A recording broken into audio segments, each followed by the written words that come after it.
第115章冰灵焰草。行走在幽静而黑暗的山洞之中，淡淡的寒意缭绕在周身，安静的通道中只有着两人细微的脚步声。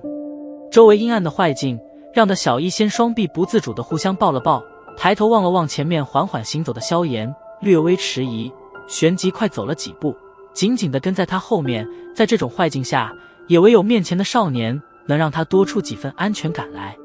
在这般安静的氛围中行走了足足10来多分钟，就在小医仙实在有些受不了这种寂静的能让人发疯的黑暗之时，面前的少年却是忽然地顿下了脚步。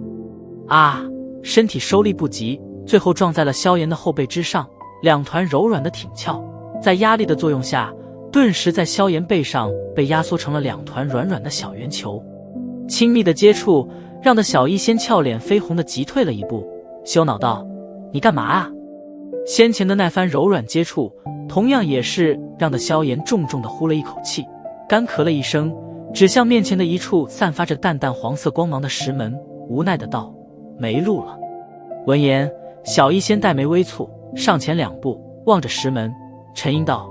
石门之后应该便是我们的目的地了吧？既然这位前人会在此处铸造山洞，我想他应该不会造出无路可进的局面。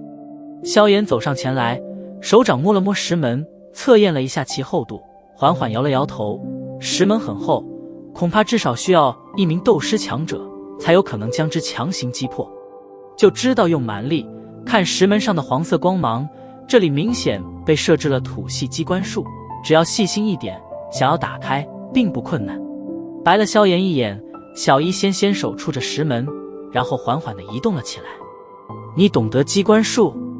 我记得那似乎是木系斗者或者土系斗者所擅长的吧？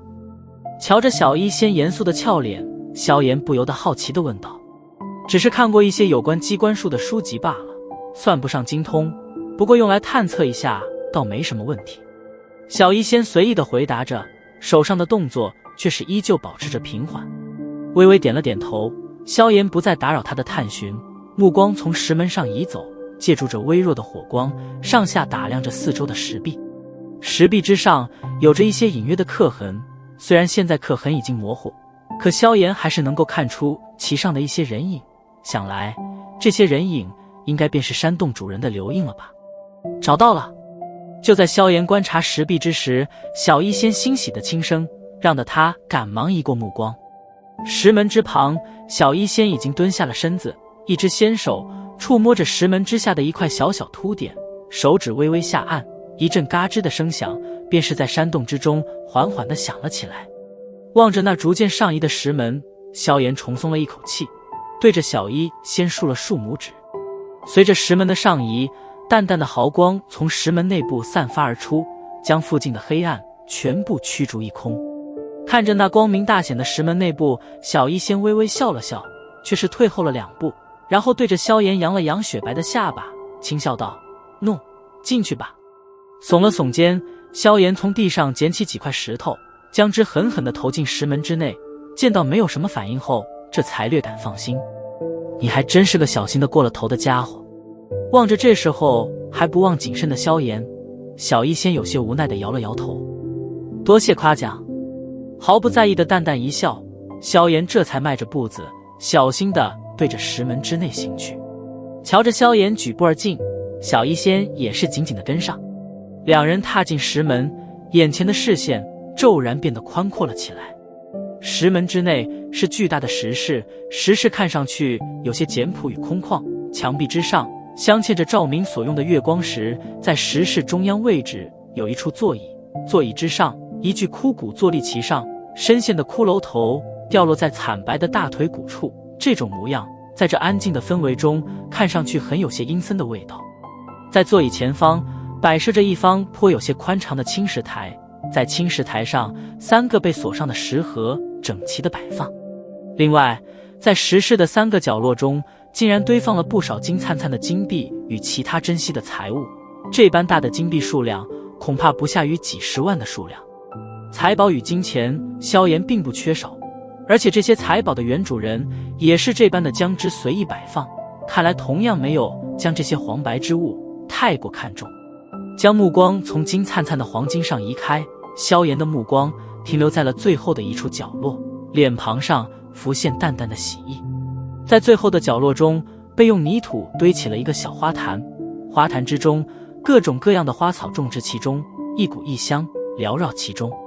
望着这些花草，萧炎与小医仙几乎同时的快走了几步。别人虽然不认识这些东西，可他们却是心知肚明，这些看似普通的花花草草，论起价值来，可是要比那几堆金币要实在与贵重的多。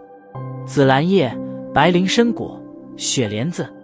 美眸呆呆地望着小小的花坛，一个个代表着珍稀难寻的高级药材名字，从小医仙红润的小嘴中偷偷地蹦了出来。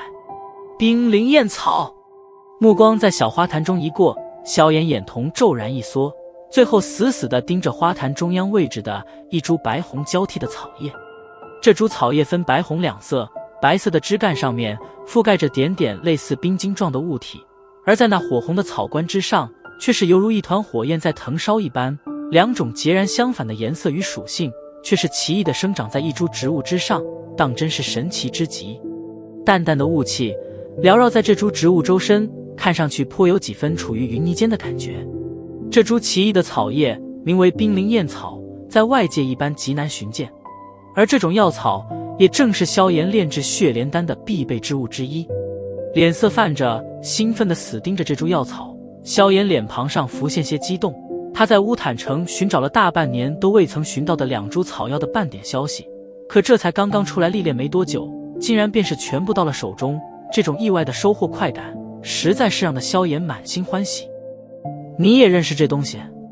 见到萧炎兴奋地盯着冰灵燕草，小医仙不由有些诧异的道：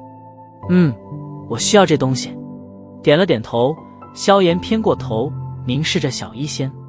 真是个讨厌的家伙，一开口就想要最珍贵的。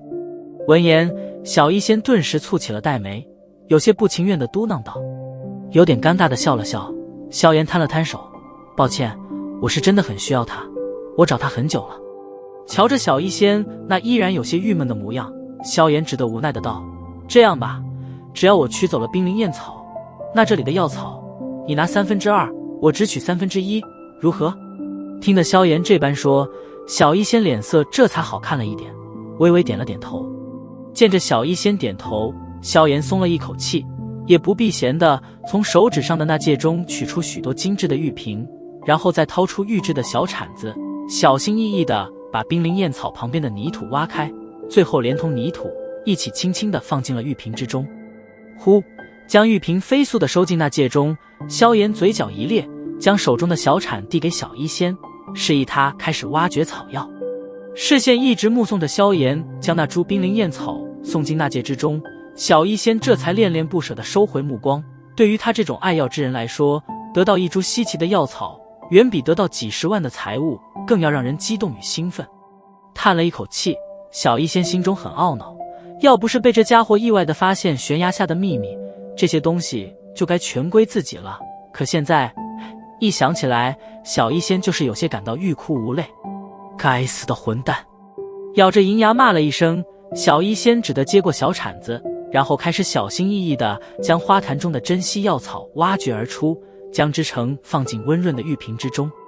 见着小医仙开始挖掘药草，萧炎目光再次在10室之内移动了起来。不过此次的搜索却并未再有什么收获，当下他也只得将目光投向青石台上的3个被锁上的石盒，缓缓地踱着步子来到石桌面前。萧炎摸了一把那金属锁，入手处却是略微有些温热，当下不由得眉头微微一皱，经过长久的岁月还能保持着温度，这明显不是普通金属，所以想用蛮力开锁的法子却是有些行不通了。钥匙在哪？嘀咕了一声，萧炎移动的目光停留在了石桌后面的枯骨之上，视线下移，眼睛却是一亮，只见那骷髅的手掌处3把黑色的钥匙正被悬在骨头之上。搓了搓手，萧炎走上前来，望着枯骨，心头有些发虚的对着他双掌合十后，这才小心翼翼地抓住钥匙，轻轻一扯，咔嚓，由于岁月的缘故，枯骨的手臂竟然被这小小的力量给拉断了下来。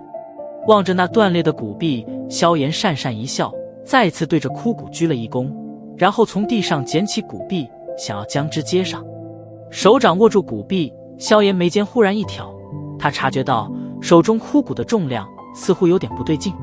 眼角余光扫了扫那正在仔细移植药草的小医仙，萧炎偷偷地瞟向手中的骨壁，目光透过上方的断裂口，却是隐隐地发现，在那骨骼缝隙中似乎隐藏着一卷小巧的卷轴。望着那若隐若现的古朴卷轴，萧炎咽了一口唾沫，手指几乎不由自主地伸了进去，然后将之飞快掏出，最后闪电般地丢进那戒。做完这些，萧炎这才松了一口气，亲切地把骨壁上的灰尘擦去，然后殷切地把它回归了主人身上。抛了抛手中的黑色钥匙，萧炎露齿一笑，缓缓地走向石桌上的3个石盒。